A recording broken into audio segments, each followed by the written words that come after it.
Okay. And so minimize that. I minimize that. And so it's going to start in a minute. So I'll just keep watching here. And you can just do like a cold open because... What's this? Live streaming? It's starting soon. It's giving you a delay. Okay, so maybe instead of talking, just hold on for a second. I'll see once this thing pops up.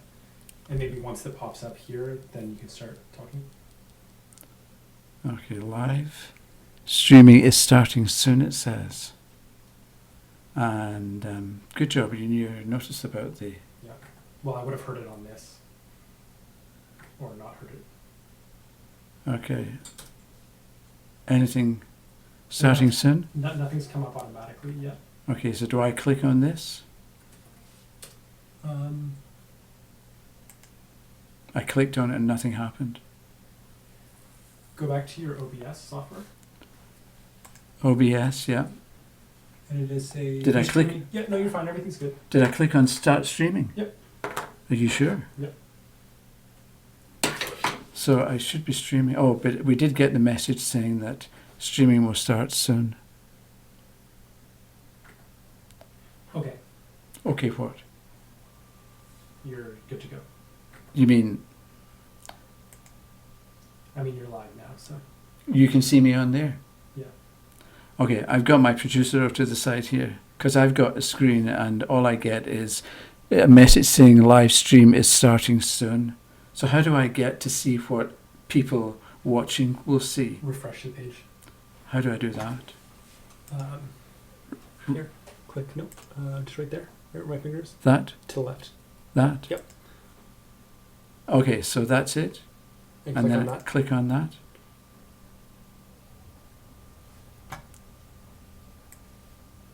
So if you And scroll that's the it, okay. Yeah. So I see one person watching right now. Okay, hello one person, whoever you are. I can't see any names. Okay, well, oh, here it is. Who is it? Oh, it's Sally. Is that right? I can read that. Yep. In, I forget, Australia, Brisbane. Okay, well, I guess it's just the two of us, Sally. Oh, there's another one. Oh, somebody else has just shown up. Who is it? Don't know. I'll have to say something Okay. in order for you to see who it is. Okay, well, anyway. But you may as well start, and people will filter it out. Okay, I'm going to start. And this is about... I'm hoping that this time there will be enough people in who will ask questions, because I would like to deal with some questions. And I've got the little screen open in front of me here. And ideal, I'll do that. I've got a couple of things to talk about. And one of them is from a viewer in Ireland. Her name is Anne.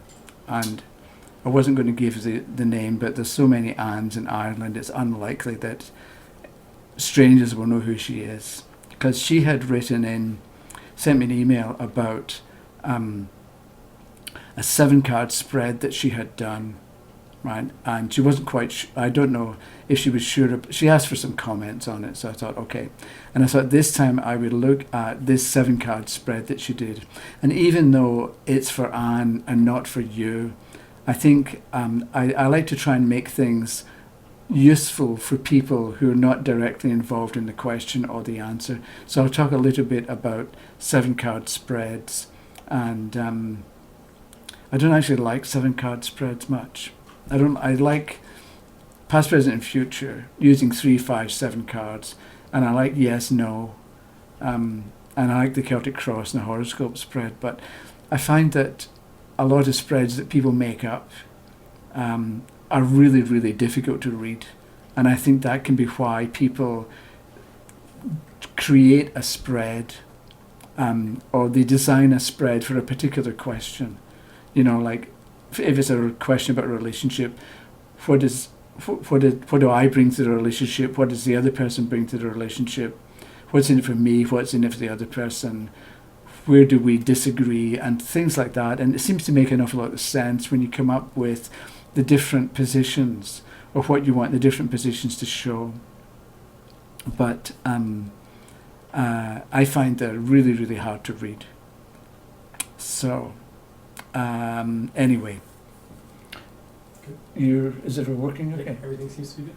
Okay. I just need people. Well, you got 4. Oh, I do? Yeah. Oh. This only says... It's people have to talk in order for Okay. you to see them, but I've got 4 people watching right now. Okay. Who are the other people? Doesn't say. It doesn't say. Talk in Okay. order to see it. So we've got, if you log in some way, then you can ask questions and deal with the comments that appear beside the video. But if you're just watching, then you can't ask questions. I think that's how it works. Although I don't know how to actually log in. But anyway. Okay, so we've got Anne, and her question was, how does she improve her environment and well-being? And that's what she wanted to know. And it's important to have a question. You can just lay cards and see if you can figure out what they mean. But if you've got an actual question, you've got a kind of baseline, or you've got a reference point for what cards come up, and you know what to relate them to. Okay, so you off? Are you good? Okay, thanks a lot. Great. Good luck. Okay, so she wanted to know how does she improve her environment and her well-being. And there were 7 cards in the spread. And the first one, so the positions were the past, the present, the future, the path she should be on, outside influences, her hopes and fears, and an overview card. And those were and when she first told me what the cards were, okay, for the past, she's got the High Priestess. The present is the 4 coins. The future is the world. The path she should be on is the 2 of Cups. I'll speak about these one at a time in a minute. Outside influence is the Empress. The hopes and fears are the 8 of Cups, and the overview is the 8 of Coins. So I look at it, and I think it's probably just me, but because I like what I like, and since 7 card spreads are not what I like, I tend to see the problems with them, because that first card, the past, and I found myself wondering, maybe overcritically, she wants to know how to improve her environment and well-being. So does the card for the past, the High Priestess, represent what Anne was like, or does it show past attempts to improve her environment and her well-being? And I just say, I can't just be being difficult, but I wasn't sure what to make of the High Priestess in the past. I don't know whether what's it trying to tell me. Whereas if I do a simple past, present, and future, I can make sense of the card in the past more easily than I can with this one, where you've got past, present, and future, the path she should be on, and so on. This is not much help to Anne, who asked the question. Oh, suddenly all sorts of people are here. I need to just increase the screen. Hang on a minute. Okay. I've lost the comments. Okay. That's them. We've got Sally. We've got... okay, there's Cheryl and various other people. Okay. Let me just ramble on then for a bit about this, and then give me some tips on the difference between reading for other people and reading for yourself. Okay, let me go through this spread here, and then I'll get back to and miss out on what they... Okay, well, anyway. Okay, so suddenly the screen refreshed, and it was, oh, what's going on here? Okay, so we've got the High Priestess for Anne's past. So if we look at the card on its own, and if I forget about my annoyance or difficulty and think, okay, in the past she was the High Priestess. She was a wise old woman. I don't know how old Anne actually is. I don't think she's that old. But it's a bit like she's represented by somebody wise, somebody with knowledge and understanding, somebody you would go to and consult, because it's about tarot. She likes to read tarot cards.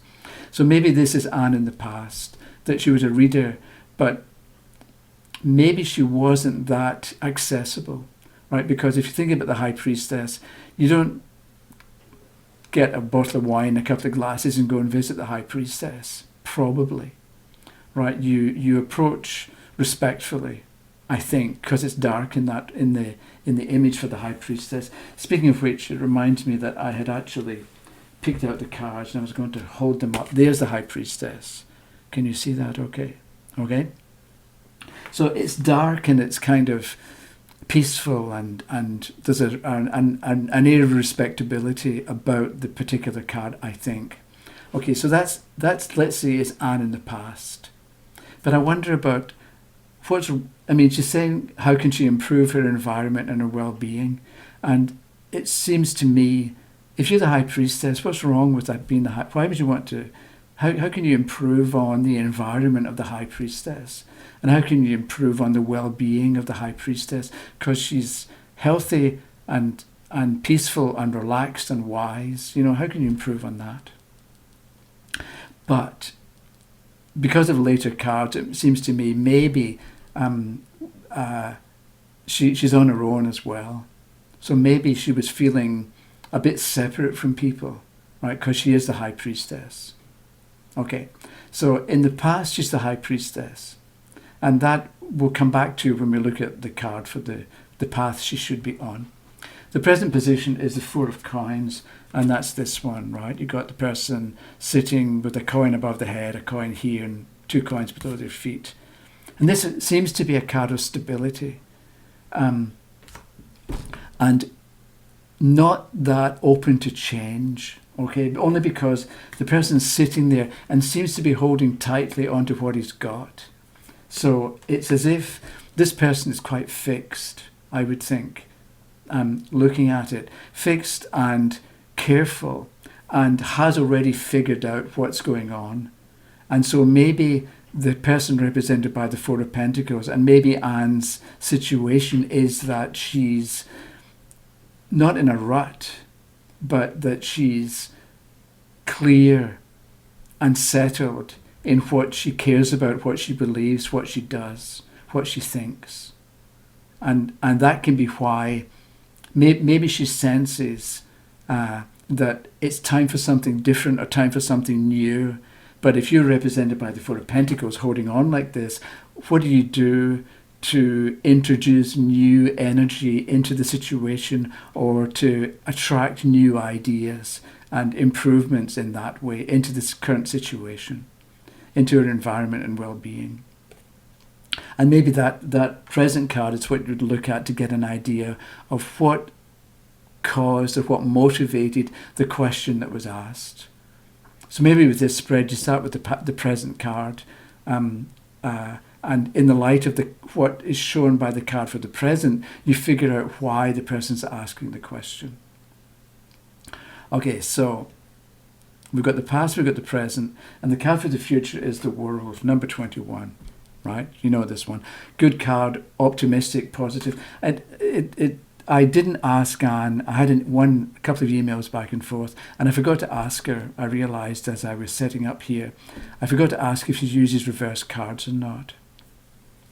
And I don't know whether she does or not. But if she had used reverse cards, maybe the High Priestess was reversed, because then that might make more sense for why she wants to improve her environment and well-being. Right, because you're not quite as in good shape as you would have been if the card had been legitimately upright. So what the future is the World. So maybe we take that as meaning that her efforts are going to bear fruit. If she makes an effort, if she tries, if she implements some change, it's going to work. Right, so you can then tell Anne, or we can tell Anne, that the ideas that she's going to have, or the attempts that she makes to improve her situation and to improve her environment, they're going to be good ideas, so she can have confidence in her ability to choose. Because what's promised with the World in the future is that things are going to work out the way that she's going to be happy with. Okay? That's past, present, and future. The path that she should be on, the Two of Cups. right? And so I thought, having been through this, the Two of Cups is two people, right? Whereas Anne in the past is represented by the High Priestess, who is a bit of a loner, I would imagine, right? Somebody, and a woman on her own. But here we've got the Two of Cups, we've got a couple, we've got people, or more than one person. So maybe when it's saying the path that she should be on, don't shut yourself away. Don't isolate yourself from other people. But the path that Anne should be on is dealing with people. So meeting people, seeing people, going to classes, running classes, because maybe that's how to improve your environment and well-being. The High Priestess can be a teacher. She knows a lot. She's wise. So Anne, if you're watching this, what are you teaching? What are you doing? How are you getting your message out there and involving other people in what you've learned for yourself, or what works to make life better? So with the Two of Cups as a path she should be on, you put that together with the High Priestess, and maybe that's what's important, is that she comes out of her cave, so to speak, and gets out of her state of retreat and comes into the world, because the future is the World card, which can refer to involvement with people and being in the world, as opposed to being isolated, which is represented by the High Priestess card. So how does she improve her environment and well-being? Get involved, be involved with people, deal with people, help them, let them help you, and so on, instead of being isolated. Okay, outside influences are represented by the Empress. Okay, so the Empress is sociable, artistic, creative, gets on with people, is fertile. So outside she's Anne may be a bit of a recluse, right? She may prefer her own company, or she may not be that interested in making connections with people generally, because she's the High Priestess. But outside influences are represented by the Empress. She's going to find that if she becomes involved with groups or people or classes or whatever it happens to be, or maybe setting up a blog and having an internet presence, if she does that, she'll find that the kind of people who find her, or the kind of people that she finds, are going to be her type of people. They're represented by the Empress. They're going to be interested, sociable, friendly, nice, comfortable to be with, and so on. So if she has had difficult experiences or bad experiences with groups in the past, that's not going to happen in the future, because the world is there for the future, but the influence of other or outside influences are represented by the Empress. So she'll like the people that she comes into contact, and they'll like her. So there's a lot of good connection and contact with people in her future. So it looks like the contrast with that first card. So don't isolate yourself, but be involved with groups and with people and with outside influences. Her hopes and fears are the Eight of Cups. So what do you do with hopes and fears? Because is it good card represents hopes and bad card represents fears, or is it both? In both cases, I'm kind of stuck with this one. With her hopes and fears, what do you say? If Anne starts moving away and moving out and moving in the direction of people, and starts moving away from the isolation of the High Priestess, it's going to work. Again, I would like to know if the card is upright or reversed, because if it's reversed, then you've got a different dynamic, and you've got a different starting point for what's likely to happen with this hopes and fears card. And the overview is the Eight of Pentacles.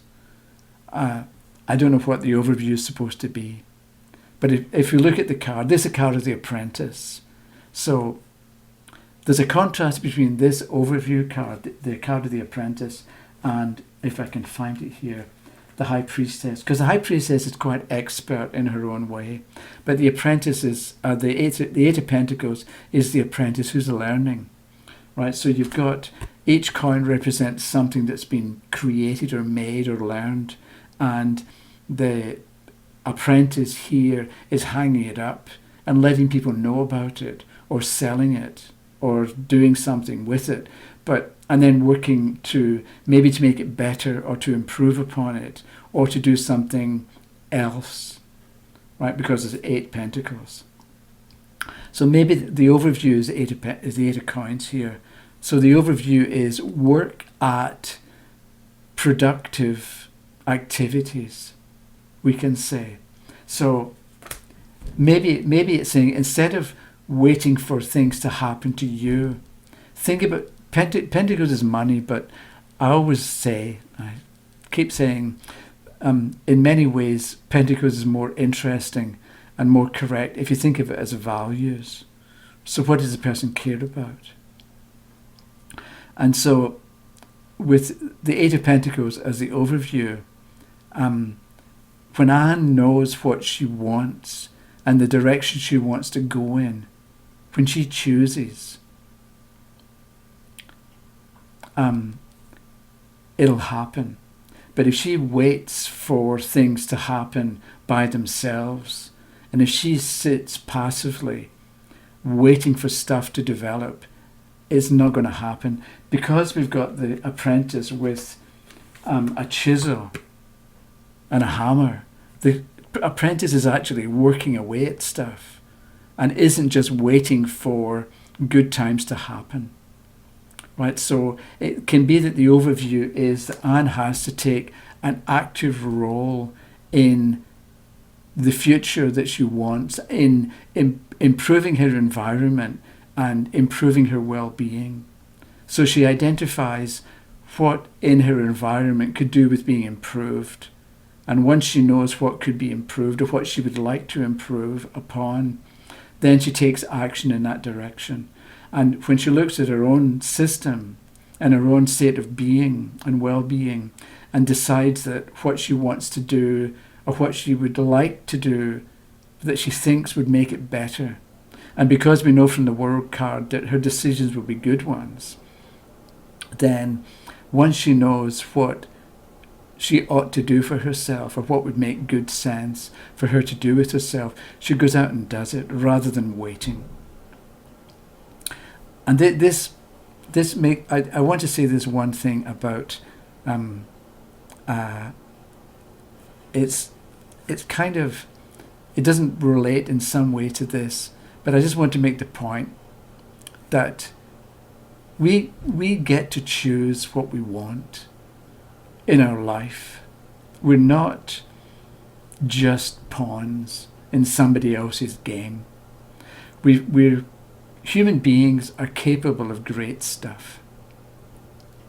And so I think it's important to remember, and when you're doing a reading for somebody and they want to know about, maybe they're doubtful about their own ability, or they think that they don't have really much choice in what happens to them, or maybe people have been brought up to believe that you get your reward in the next life, but in this one, don't expect anything. And that's just rubbish. You can't believe that. You can't think it. It's a power trip on the part of people who told you that. And so don't believe it and don't cooperate with it. We get to select. We get to choose what direction we want to go in. And we get to direct. It's a bit like the chariot. Somebody last week asked about the chariot. I didn't notice until afterward. But they asked about, this had to do with picking two numbers between 1 and 9 and then 0 and 22. So what happens if somebody chooses the number 7? So the 7th major trump is the charioteer. But maybe more importantly, it's the 7th major trump is the chariot. But maybe more importantly, the seventh major trump is the charioteer. It's the person driving the chariot. So when people choose the number 7, you get them to think about them being in charge. They're driving the car, the vehicle. So it's up to them to decide where they're going to go. It's not like they're told and all they can do is obey. You know, you've got because you're a human being, you've got the power, you've got the opportunity to choose, and you've got the power to choose as well. I can't remember what I was talking about before. I think it had to do with the overview and the Eight of Pentacles, and so for Anne to not just wait for things to happen, and this applies to everybody all the time. And this is why Pentacles as values are so important, because when you know what you care about, you can have more of it. But if you don't know what you want and you don't know what you care about, then you sort of vegetate. You float along, and if the waves push you this way, you go that way. If the waves push you over here, you go over here. And it's a bit like you float through life, and you float through circumstances, and probably not learn that much, not do that much. But if you understand that we get to choose, we get to decide what the direction is that we're going to go in, and we get to direct the energy so that we can have what we want. That I think is what is working and how things work. The other word that I'd like to mention just now, this is kind of half thought out idea, but I think what's important is for when you're thinking of values, think about what gives you joy, what you enjoy doing, and when you know what you enjoy doing, do more of it, and organize your situation around what you enjoy. And what you'll do is you'll attract benefits, and you'll attract more harmony and more happiness into your life. Although I have to say, if you enjoy torturing small animals, that doesn't work, that doesn't count, because there's what you enjoy, but you also have to allow the same privilege to everybody else, right? So if you enjoy tormenting people and you're married to somebody, just because you enjoy tormenting your wife doesn't mean that we approve of that behavior, because your wife might not enjoy being tormented, right? So you have to be, you figure out what you enjoy that doesn't deny enjoyment to other people as well, and that is harmonious and brings growth, I think.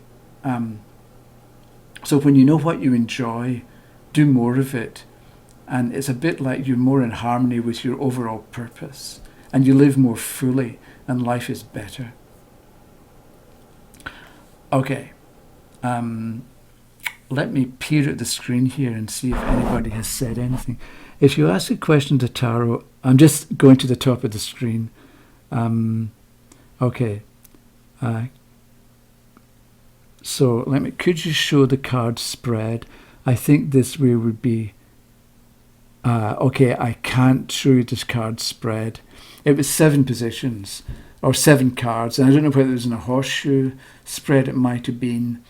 And I don't know whether there was any significance in the layout, like 3 and 4 or whatever, so I can't help you with that one. But I'll ask Anne if there was a particular point to the layout, or a particular shape of the layout. And I'm still learning this OBS program, and there's a function on it called screen. Is it screen? Something anyway. scene, right? So what you can do is I could have taken a photograph of the 7 cards laid out, and then I create a JPEG and I call that scene, let's say, layout. And then in the program, I can click on that scene tag or shortcut, and then instead of me on screen, you would see the JPEG photograph that I'd taken. And I'll experiment with that a bit and see if I can make more use of some of the functions in the program. But at this point, I haven't done that. Okay, I've got the High Priestess as an advice card about a bully, violent situation with a relative. Okay, so the advice is the High Priestess. A bully, violent situation with a relative. Why? So if what would does this mean that the High Priestess is the way to go? So act like the High Priestess. So maybe we think about that. Does the High Priestess, how does she behave? Does she accept nonsense from other people? Or does she stand up for her rights and herself and make other people back down? I'm not quite sure what to say. I never ask for advice cards. I just don't. I can't remember. Maybe it was because in the very beginning I would pick an advice card and never knew what to do with it, so I stopped doing them or stopped asking for advice cards. I'd like to be able to give this person information about I can't read that. Sorry, I need an assistant here to read this and tell me what to do. Okay, let me see if I can find that. Okay, let me go. I was looking for. I don't like rambling on like this. Okay, because we've got here Spooky Boo 22. If you ask a question to the tarot and the final outcome is the Tower, is it always a flat out no?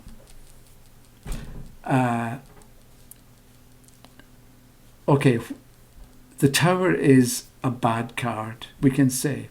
But what does the Tower show? It shows a lightning flash knocking the top off a tower. And the tower is something that people have built, right? So it's their construction and the thing that they put energy into. And the man and the woman who had been on top of the tower are falling to the ground head first. And they're probably going to be injured. So if you ask the question of the tower and the final outcome is the tower, that means the final outcome is you're going to have a mess to clean up. It doesn't mean yes or no, but I think it means if you let nature take its course and don't do anything to fix the situation, there's going to be a lightning flash and you're going to be left with a mess to clean up.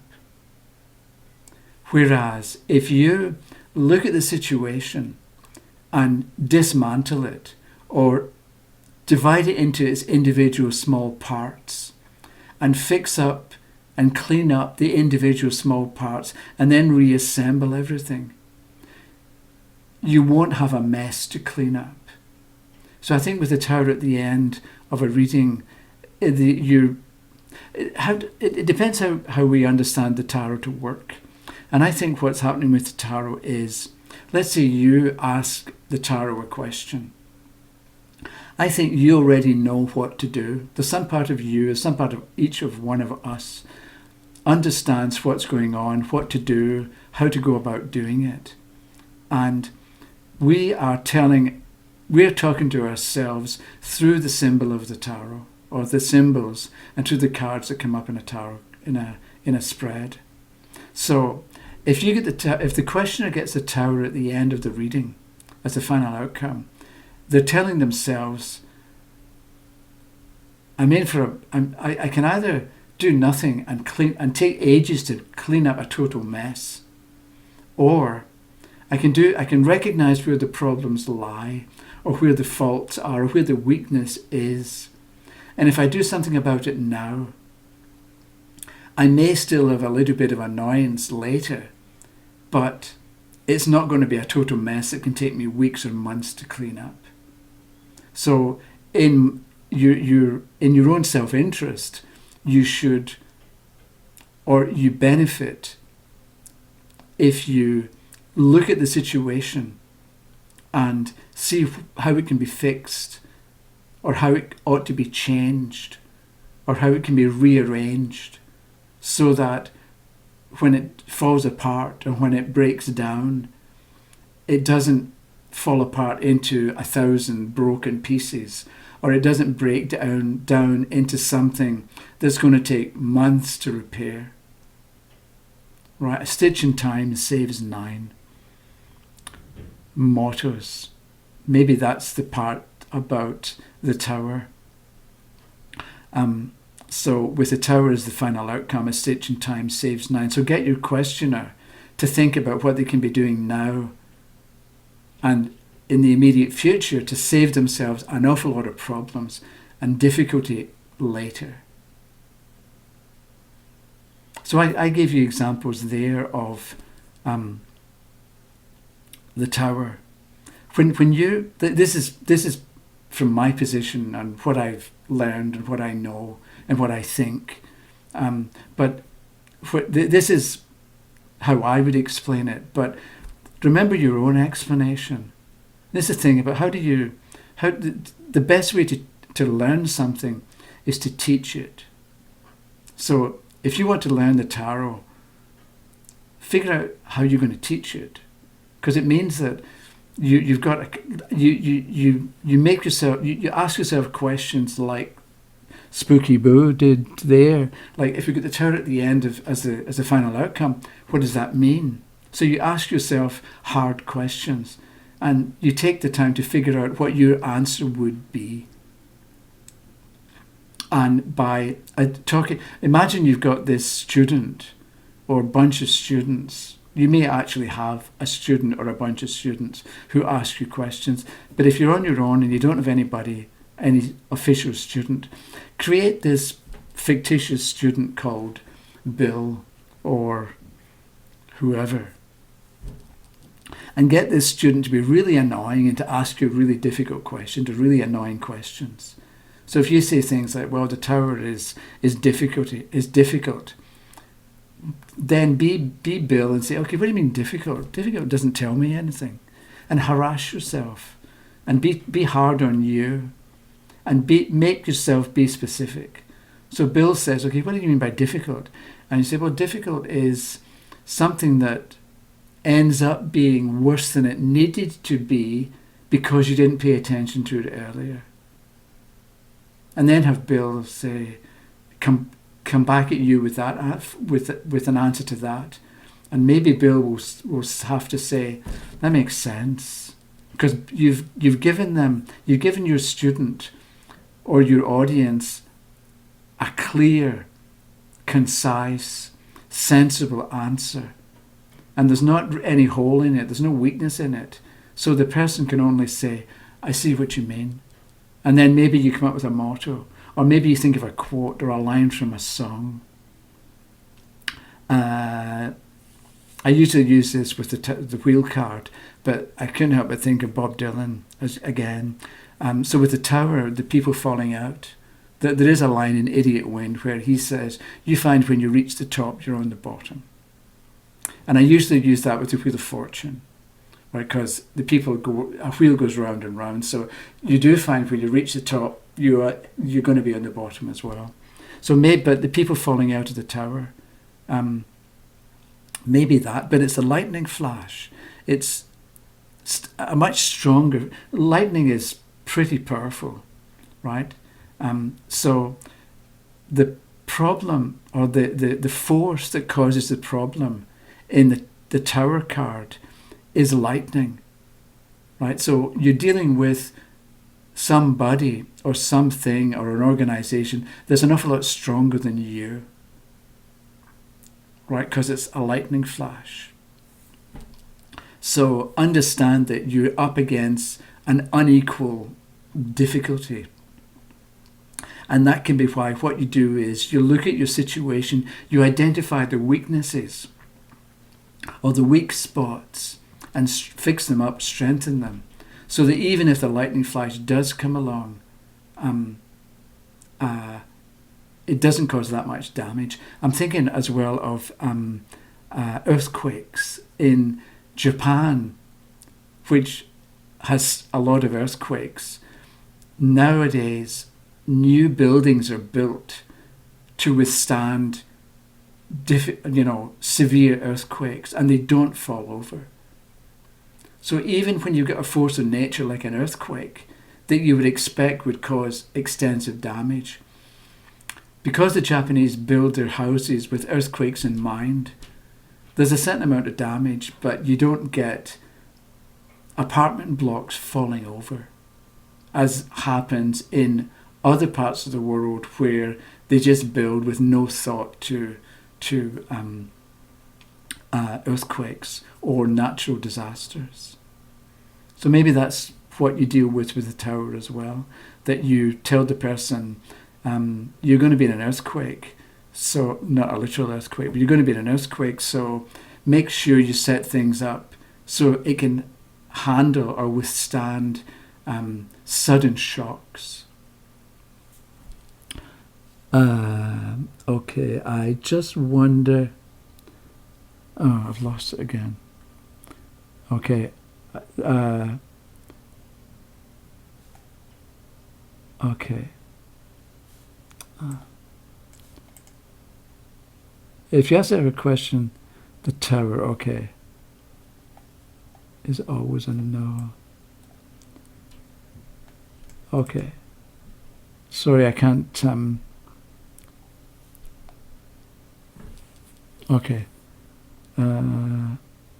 If you asked her a question, outcome of the Tower, that may be the last point that's been made. Okay.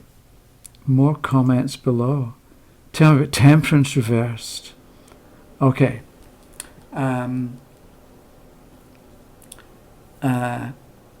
If you temper metal, okay, I think with major trumps, what we do is, or what's useful is, look at the word.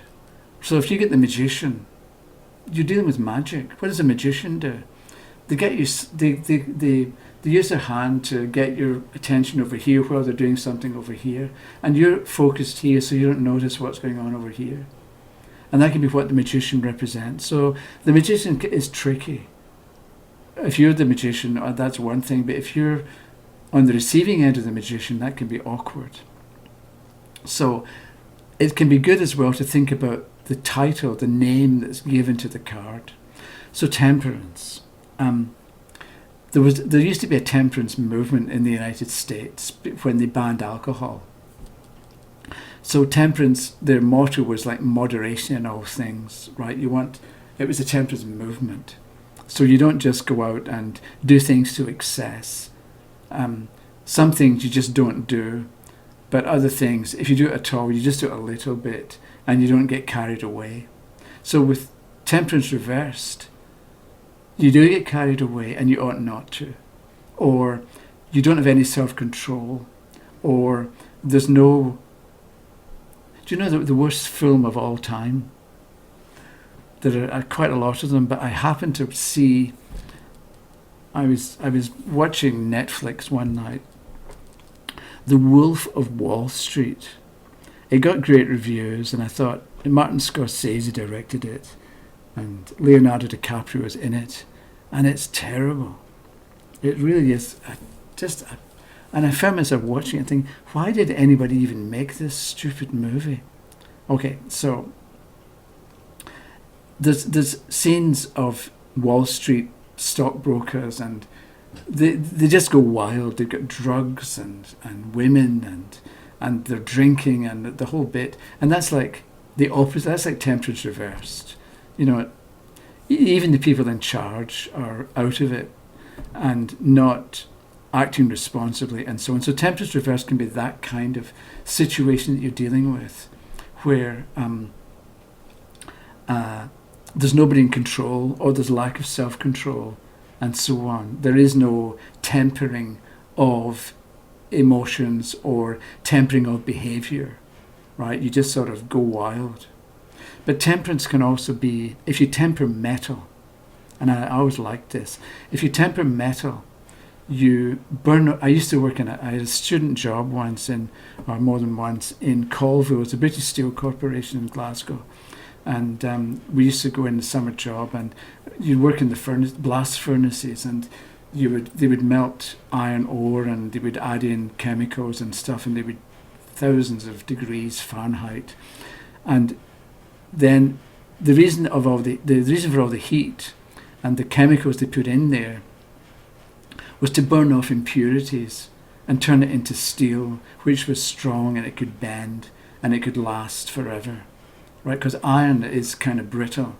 So if you temper metal, you heat it and you hammer it, and you maybe add chemicals to the molten part of it, and then you pour it and you roll it and so on, and you end up with steel. So temperance can also be about making a situation better and stronger, or making a person stronger so they can handle situations or difficulties that were too much for them before. So with temperance reversed, it can be that you are given more than you can handle, right? Or you find yourself in a situation that is beyond your ability. You know, suddenly you're promoted into a position that you thought you could do, but you can't. So if you get temperance reversed, it can be this idea that you're not as strong as you think you are. So maybe what you do is make sure you've got backup, or make sure you've got support, or make sure you've got somebody you can turn to in the event that you're given a situation that you find too difficult. Okay. I've got this scroll mouse, and I scroll on it, and it just takes me to another part of the screen. Okay. Temperance reversed. Okay. And then please give me some tips on the difference between reading for other people and reading for yourself.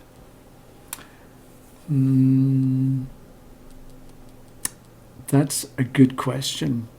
Can't think of an immediately good answer. Tips on reading for other people.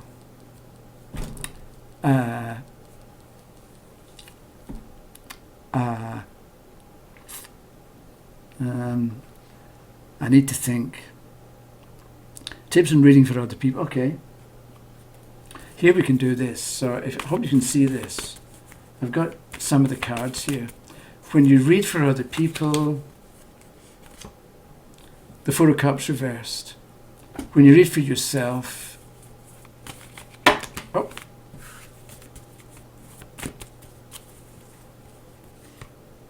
the Ten of Swords reversed. That's one thing that can be done. If you're wondering about how to do something, don't forget that you can pick a card anytime for help, or for an answer, or for insight, or for whatever it happens to be. The thing is, okay, reading for other people, I got the Four of Cups reversed. So with reading for other people, you sometimes have to give them bad news. Okay, so you've got four cups, and cups upright are happy. Okay, because you're holding the liquid in the cup. Turn it upside down, the fluid is going to fall out. So this is happy. This is tears, right? Water, fluid falling out. For instance, I mean, it's an awful lot more than that, but you can keep it simple and look at. So when you're dealing with other people, you can have to deal with the tears on the part of the questioner, because people want what they want, and if you have to tell them, or you're telling them, it's not going to work. You're not going to meet him, you're not going to meet her. It's going to you're not going to get what you want. You're not going to get the promotion. When you have to deliver bad news, that can be awkward.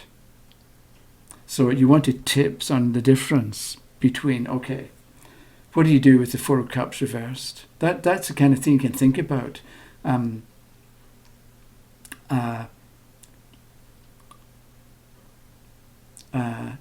My mind's gone blank.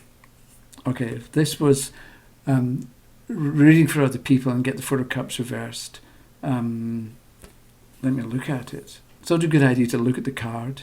So you look at it and you notice things about it. Instead of thinking, okay, the Four of Cups, and trying to remember what you know or think about what you read about or what you thought about it in the past, you actually look at the card. And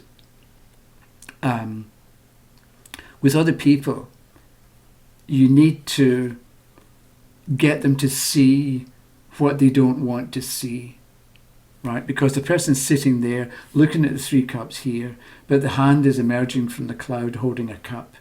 So with other people, you need to get them to see what they don't want to see or what they can't see. So the reader has to be on his or her toes and help the questioner be more aware of possibilities.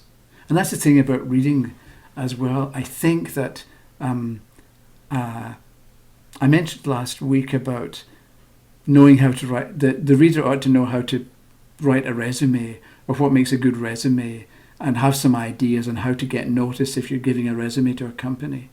So that people who want to know, am I going to get a job, you can give them specific actual information about what to do. And in the same way with the Four of Cups reversed, get them to see what they're not aware of. And again, it depends on the card and it depends on the question. That's all I can think of with that one. And for reading for yourself, did I get the Ten of Swords reversed? So again, I look at the card. This is a good question. I feel as if I don't have a really good answer, or a good enough answer for you. But tips for reading for yourself. You look at the card. It was upside. When a card is upright, it can often mean do this. When it's upside down, it means don't do this. Right? As a general, quick way of dealing with a particular card. So with Anne, who asked about things like how can she improve her environment, and we choose a card and get the Knight of Swords. How can she improve her environment? Take action, rush. How can she improve her environment? Don't take action, don't rush. Right? That's a quick way of looking at it. So looking at this Ten of Swords here, when you're reading for yourself, right? Don't stab yourself in the back. Simple, because we do it all the time. I think people, because you're inside your own head, and there's certain things you want that you maybe didn't admit to yourself, or things that you want but you're scared of admitting that you want, but in case you don't get it. So I think when you read for yourself, when you read anyway, I think look at the picture and figure out what sense it makes, and just talk. Because I think if you have a question in mind and you turn a card and you look at the picture and just start talking, you're going to discover that you know an awful lot more than you think you know. Or you notice things that you hadn't noticed before. Or you're able to answer a question that you didn't think you could answer. And it's because you want to read tarot cards, which is why you're doing it in the first place. And maybe, to go back to something that was said earlier, maybe you enjoy the tarot. And so you spend time with the tarot. Because that's the thing about asking people what they want and what they enjoy. You know, it sort of ties in with the law of attraction and all that, you know, wish fulfillment. And I think the law of attraction doesn't work because that's a different thing. But so think about enjoyment. If you enjoy the tarot, you spend time with it. You may think about it now and again. Maybe you don't get cards out that often, but you enjoy the tarot. Either reading for other people, reading for yourself, studying, thinking, playing with the cards, looking at the pictures, whatever it happens to be, you enjoy it, and you prove this by your actions. Because it's what we do that shows what we believe and what we enjoy. So we've got certain things that we enjoy. So I'm getting lost here. So with how do you read for other people? How do you read for yourself? Don't stab yourself in the back. But when you're doing readings, we should enjoy doing readings for other people. But it's like a voyage of. I did a blog post on this a while ago, and I called it the Tarot Voyage of Discovery. So what you do is, when you're reading for yourself or reading for other people, you know an awful lot already, or you know a certain amount already, because you're familiar with cups and coins and swords and batons, and you're familiar with some of the meanings of the major trumps. So what you do is, you shuffle and you pick a card, and instead of trying to remember what you already have learned about that particular card, you look at it and you just start talking. And you discover things you hadn't noticed before. And you discover that you're able to talk about it and say sensible things that you didn't know that you already knew. Because it's a voyage of discovery, so that you're discovering things about cards and their interrelations. Because that thing about the High Priestess and the Two of Cups from Anne at the beginning. In the past, she was the High Priestess. The path she should be on is the Two of Cups, which is very different from the High Priestess. And that struck me that come out of your cave that you were in the past. Be in the world and interact with people. And be nice to them and they'll be nice to you.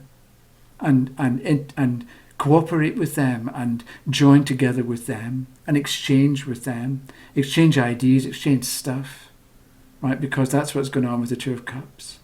And you'll find, because the Empress is there, that other outside influences are very friendly and they like you and they like what you're doing, and that'll encourage Anne to do more, again, of what she enjoys. I think that word is so important. We should do what we enjoy. Again, remembering that as long as it doesn't destroy stuff and people. Okay, I'll try this again. Okay, I got the High Priestess advice card. Do you know this? So here. Sorry, the mouse just scrolls. I wonder if the keyboard would work.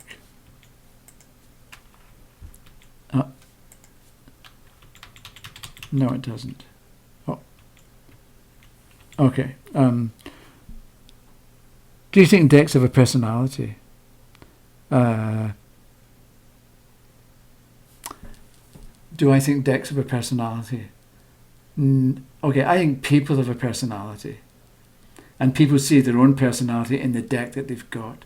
These are bits of cardboard with pictures on them. They're not animate. They're not alive. So I don't think decks... It depends what you mean by do they have a personality. I don't think... I remember seeing this fellow... Let me just check the time here, if I can. I don't know.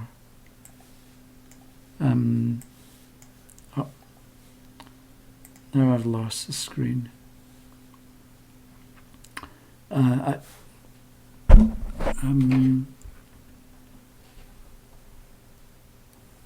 Okay, it seems to be 5 o'clock, so I think this should be the last one. Do decks have a personality?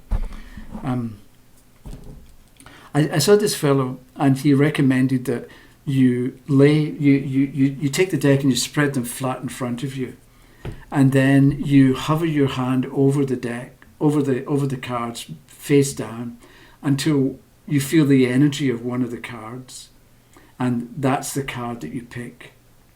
And I thought, the energy that you feel is your energy, and you're just imagining it. There's no energy emanates from this piece of cardboard, right? It's just a piece of cardboard. It's not alive. It doesn't breathe. It doesn't live. It's not alive. People are. You are. We all are. So, does a deck have a personality? I think a deck has a point of view that is that of the designer of the deck. The Robin Wood deck is quite witchcraft oriented, pagan oriented, because the designer of the deck was into paganism. Whereas the fellow, I can't remember his name, who did can't remember the name of the deck, the Deviant Moon tarot that I mentioned in the last one. He in the Hermit card, he's got this hermit person inside some kind of cell, and I seem to remember there's a fish skeleton on the ground beside him, but it's like the skeleton of a fish with no flesh on it. And I don't know when he put the fish in there, he was thinking of part of Pisces, because Pisces is fish, but Pisces without the flesh, or whether he was putting it in there to indicate that there was nothing to eat, or I don't know what he had in mind for including the skeleton of a fish in the illustration for the Hermit card. But Patrick Valenzuela, I think his name is, if you ask Patrick what it means, I think what you get from the deck or from the picture is Patrick's consciousness, Patrick's awareness, Patrick's point of view, or the lesson that he was trying to put across via the picture and the card. So in that sense, the deck reflects the personality of the designer or the creator. Because you look at Ciro Marchetti's decks, the Gilded Tarot, and he's a designer and like Illustrator and Photoshop, and they're really clean lines and quite sophisticated design aesthetic with his deck. So in that sense, whereas Patrick's is more Deviant Moon, it's a good name, it sort of sums up the deck, but Chiro's stuff is different and is more clean and designery.